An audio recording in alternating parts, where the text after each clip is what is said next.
ማንም ሰው እንደዚህ ያዘጋጅቶልኝ አያውቅም። የኔ ፍቅር አንቺን ብቻ ደስ ይበልሽ እንጂ ሁልጊዜ እንደዚህ ነገር ማዘጋጅልሽ። እዚህ ቤት በመምጣቴ ሁሌ እንዳማረርኩኝ ነበረ። ግን ደግሞ እዚህ ቤት ባልመጣ ኖሮ አንተን የመሰለ ወንድ ኬትም አላገኝም ነበረ። አመሰግናለሁ። በቃ አንቁጭ ብለን ጠጣ ፍቅር። እሺ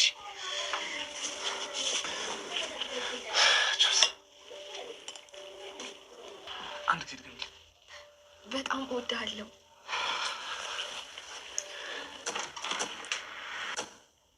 ሌባ እናንተ የእስከዛሬ ውስጥሽ እንደው ባጠፋቅን ዛሬ እንደዚህ ዘው ብለሽ ተገቢያለሽ። እና ቆይ ከፈለግኩስ መቀስ የፍቅር መቀስ ነሽ አንቺ ስታስጠላ። ከአንተ በላይ እኔ ነኝ። እሺ የደነገጥኩት። በቃ እኔ ልሂድ። የት ነው የምትሄጂው? ከሸፈ እኮ ነገሩ ነው ወይስ? ዳዊትና ህይወት እህትና ወንድም መሆናቸውን ባለመተዋወቃቸው ምክንያት እልል ያለ ፍቅር ውስጥ ገብተዋል።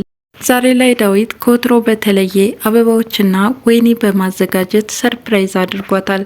እሷም ይህንን አድርጎልኝ የሚያውቅ አልነበረም፣ ዛሬ ግን እጅግ በጣም ደስ ብሎኛል እያለች ፍቅሩንም እየገለጸችለት ትገኛለች። ዳዊት እህቱን ነፍሰ ገዳይነሽ ያገኙት ወረቀት ያረጋግጣል እያለ እየከሰሳት ይገኛል። ሰላም ጤና ይስጥልን ውድ የቻናሌ ቤተሰቦች እንደምናላችሁ በያላችሁበት በዓለም ዳርቻ ሰላማችሁ ይብዛ እያልኩኝ ዛሬ የህይወት መንገድን ክፍል 50 የምናይ ይሆናል። ዳዊት ከወደ ውጭ በሚመጣበት ሰዓት ተጥሎ ወረቀት ያገኛል። ታዲያ ይህ ወረቀትም ሳሮን ነፍሰ ገዳይ እንደሆነችና በአስከሬን ምርመራ እንደተረጋገጠ የሚነገር ወረቀት ነው። እጅግ በጣም ተበሳጭቶ እሷ ላይም ወረወረላት። የምሰማው ነገር እውነት ነው ወይ?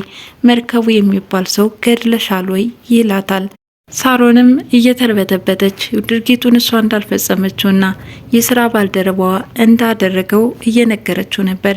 ዳዊትም እጅግ ተበሳጭቶ እንዴት አፍንጫችን ስር ተቀምጠሽ እንደዛ አይነት መጥፎ ስራ ትሰሪያለሽ?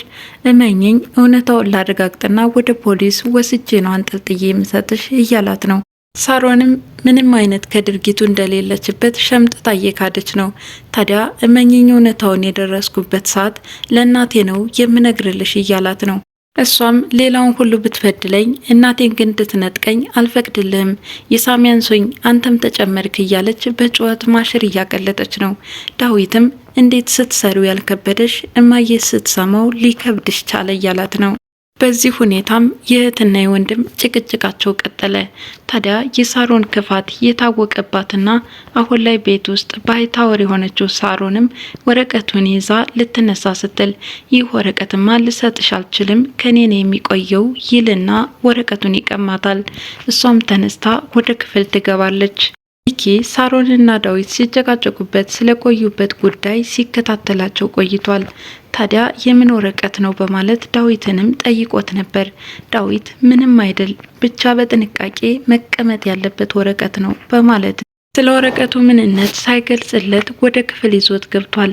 ታዲያ ወደ ውጭ በመውጣትም ሩትን የሚፈልገው መረጃ ከዳዊት እንዳለና ያጎቱ የአስከሬን የምርመራ ወረቀት እንደሆነም ይነግራታል።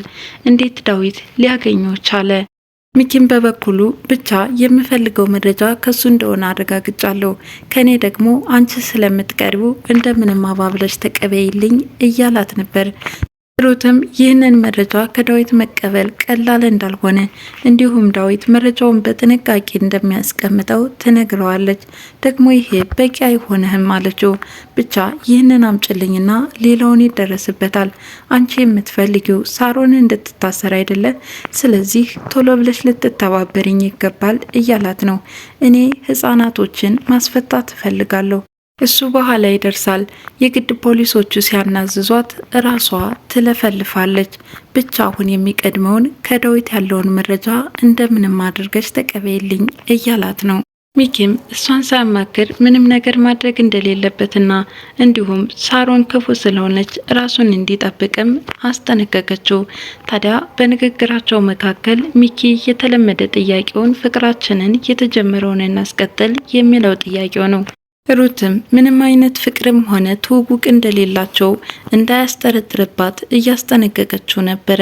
ሚኪ ፍቅሩን ስላልተቀበለችው እንደ በቀል የሚጠቀምበት የቤተሰባቸው አካል እንዳልሆነችና እንደማትዘመዳቸው የሚያነሳው ማስፈራሪያ ነው።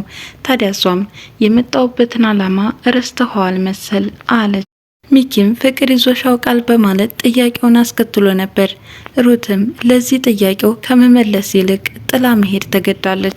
የህይወትን ልጅ ሩት እንዳሸሸቻት ለሳሚ ስልክ ተደውሎ ይነገረዋል። የዚህን ጊዜ እንዴት አልጠረጠርኩም ተሸውጃለሁ ማለት ነው፣ ሩት ሸውደሽኛል እያለ ብቻውን በንዴት እየሄደ ነበር። ሚኪ ህይወትን የድሮ የቃቃ ሚስቴ ትመስያለሽ እያላት ነው። ህይወትም ሩት ማለትህ ነው እንዴ? ምን ማለትህ ነው አለችው። ለካ ሩትን ነው አለ እሱም በመደናገጥ። ታዲያ ትናንትና አብራችሁ ስትሄዱ አይቻችኋለሁ፣ በጣም ደስ ይላል፣ ግን ደግሞ እንዳትጎዳት ተጠንቀቅ፣ በሩት ቀልድ የለም አለችው። አይ መዋደዳችሁ በጣም ደስ ይላል፣ ግን አንቺ እንዳሰብሽው አይደለም፣ ምንም የተፈጠረ የለም አለችው። በወሬያቸው መካከል ሳሚ ይመጣል። ሩት የት ናት አለ። በሰማው ነገር በጣም ተናዷል። ታዲያ ወደ ውስጥ ወደ ጓዳ በመሄድም እጇን እየጎተተ ይወስዳታል። ወደ ውጭም ካወጣት በኋላ ህፃኗን አንቺ ነሽ አይደል የወሰድሻት? ለምንድነው ይሄን የሰራሹ? እኛ ወላጆቿ እያለን አንቺ ምን አገባሽ እያላት ነው። ዝም ብለ ነው የምትወነጅለኝ ወይስ በማስረጃ? ሩትም ቀስበል ህይወት ትሰማናለች፣ በዚህ ሁኔታ ካንተ ጋር ማውራት አልችልም አለችው። ስለዚህ እውነት ነው ማለት ነው። በእኛ ልጅ አንቺን ማን ወሳኝ ያደረገሽ? ደግሞ ስለምን ለህይወት አምጥተሽ አልሰጥሻትም አለ። ሩትም ስለ ልጅቷ ምንም አይነት መረጃ እንደሌላትና ባይሆን እሱ ያለችበትን ካወቀ እንዲነግራት በህይወት ላይም መጥፎ ነገር እንደማታስብ ትነግረዋለች። ሳሚም ተንኮል አስበሻል ማለት ነው፣ ከነበረችበት ቦታ አንስተሽ ወደ ሌላ ቦታ ልታዛውሪያት አስበሻል ማለት ነው አላት። ሩትም በጣም ተበሳጨች። ያንተና የሳሮን ነገር በጣም ሰልችቶኛል በማለት ትታው ትገባለች። ዳዊትና ህይወት በሚያሳዝን ሁኔታ በፍቅር እየተገባበዙ ነው። እንግዲህ እህትና ወንድም ያልተዋወቁት በተለያየ አቅጣጫ ያደጉት፣ ነገር ግን አጋጣሚዎች አገናኝቷቸው ከአንድ ቤት ኑሯቸውን የቀጠሉት አሁን ላይ ወደ ፍቅር ተንደርድረዋል። አበባዎችን በማዘጋጀትና ወይን ቀርተው ቸርስ እየተባባሉ ይገኛሉ። እንደዚህ አይነት ነገር ማንም አዘጋጅቶልኝ አያውቅም። እጅግ በጣም ደስ ብሎኛል። ዳዊትም በበኩሉ ከስንት ጊዜ በኋላ ህይወት ፍቅሩን ስለተቀበለችው ሌላ ዓለም ውስጥ ገብቷል።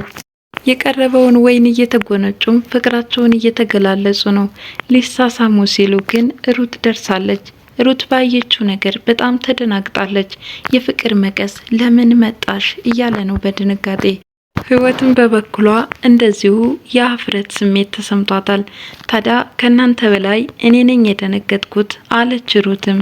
ህይወትም በቃ ከሩት ጋር አውሩ በማለት ክፍሉን ለቃ ትወጣለች። ሩት ምነው እንደዚህ ተፈጣጠንክ? ሴት ልጅ እኮ ልትገምት ትችላለች፣ ምንም እንኳን ፍላጎቱ ቢኖራትም አንተ ግን መረጋጋት አለብህ አለችው። በእርግጥ ትክክል ልትወኝ ትችላለሽ እና ይህን ልትነግሪ ነው የመጣሽው አላት። አዎ ይህን ልነግርህ ነው፣ ባክሽን ውጭልኝ በማለት ክፍሉን ለቃ እንድትወጣ ያደርጋታል። ሳሮን ህይወትን ሻይ አፍልታ እንድታመጣላት ታዛት ነበረ። ታዲያ ለሷ የታዘዘችውን ዳዊት ሻዩን አፍልቶ ከሳሮን ፊት ይወስድላታል። አይ አዲስ ፍቅር አዝላሃት ዙር አለችው። ዳዊትም ከደከማት አይቀርም በማለት ያበሽቃታል። የዚህን ጊዜ አንተ ሳትኖር ግን እንዴት ልታደርግ ነው አለችው። ለትንሽ ጊዜ ነው እንጂ ታገሺ፣ ቤቱን ትተንልሽ እንወጣለን፣ ከዛ በኋላ ብቻሽን ትታቀፊዋለሽ አላት። ሳሮንም ፍቅር እንደዚህ ቅጥ ያሳጣል እንዴ? ወንድሜን ምን አስነካቸዋለች? ሳሮን ስለ ልጅቷ የተገኘ ፍንጭ አለ ወይ? ምን አዲስ ነገር አለ እያለች ሳሚን እየጠየቀችው ነበር። ሳሚም ስለ ልጅቷ የመጠየቅ መብት የለሽም፣ በምን ሞራልሽ ነው ህፃኗን ልትጠይቂ የምትችው እያለ ጭቅጭቅ ውስጥ ገብተዋል። ታዲያ ወዲያውኑ ዳዊት መጥቶ ስለ ልጅቷ የምታውቀው ነገር አለ እንዴ? ቆይ ባልና ሚስቶቹ መቼም አላምናችሁም፣ ሳሮን ግን እጅሽ አለበት እንዴ እያለ ዳዊት እየጠየቃት ነው። ሳሚም እንደዛ ያልን መስሎህ ነው እንጂ እኛ ስለ ህፃኗ ያወራነው ነገር የለም። ዳዊትም እናንተ ባልና ሚስቶች የምትተባበሩት ለመጥፎ ነገር ነው አይደለ አለ። የዚህን ጊዜ ሳሮን መስመር እያለፍክ ነው ዳዊት፣ በልክ ብታደርገው ይገባል አለች እየተናደደች። ዳዊትም ለነገሩ እናንተን መጠየቄ ፋይዳ የለውም፣ ለማንኛውም በራሴ መንገድ አጣርቼ እደርስበታለሁ በማለት ትቷቸው ይሄዳል። እሷም የኛ አጣሪ ኮሚቴ ማጣራት ትችላለህ አለችው። ሳሮንም ራሷን እየቆለለችና እያገዘፈች ብቻዬን ሽነኝ ማንም አይጥለኝም ምድረ ደንቆሮ እያለች ብቻዋን እየተነጋገረች ነበር። ሰዓቱ ምሽት ቢሆንም ዳዊትና ህይወት ላይ ባየችው ነገር እጅግ በጣም አሳስቧታል። ውጭ ላይ ተቀምጣም እየተጨናነቀች ነው። ቅድም ሀገር ሰላም ብዬ ዳዊት ክፍል ስገባ ዳዊትና ህይወት በማለት ልትነግረው እየፈለገች ነበር። የዚህን ጊዜ ሚኪ በጣም ይደናገጣል። ዳዊትና ህይወት ምን ተፈጠረ? አብረው ተኙ እንዴ? በማለትም ይጠይቃል። እንደዛ ሳይሆን ሊሳሳሙ ሲሉ ነው የደረስኩባቸው። እባክሽን ይሄ ነገር አባትና ጉድ ሳይሆን በጊዜ ተናግረሽ ገላግሊያቸው፣ ካለዛ ከባድ ነው የሚሆነው። አስበሽው ነው እህትና ወንድም እያለ በሀሳቡ ጭልጥ ብሏል። ሩትም ይህን ነገር በግልጽ መናገር እንደ ከበዳትም ተነግረዋለች። እባክሽን የሳሮንን ነገር ለኔ ተይው፣ እነሱ ግን ሌላ ጣጣ ውስጥ ከመግባታቸው በፊት መናገር አለብሽ ይላታል።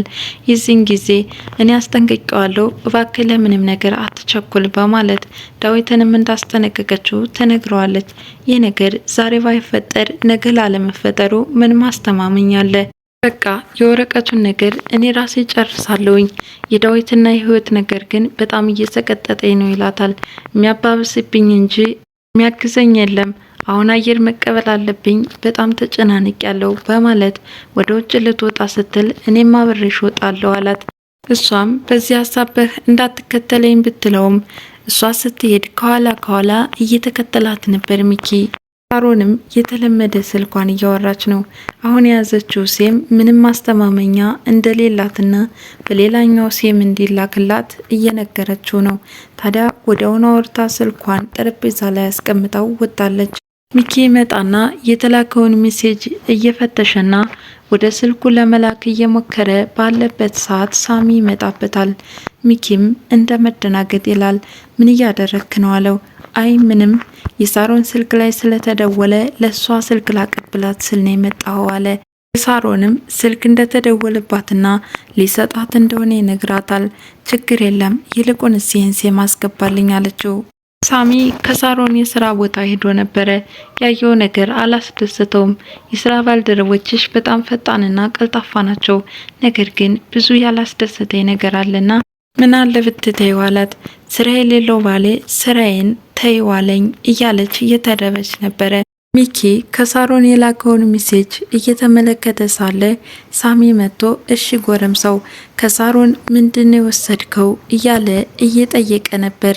ፕሮግራሙ የተቋረጠው የህይወት መንገድ ክፍል 50 ይህን ይመስላል። ቀጣዩን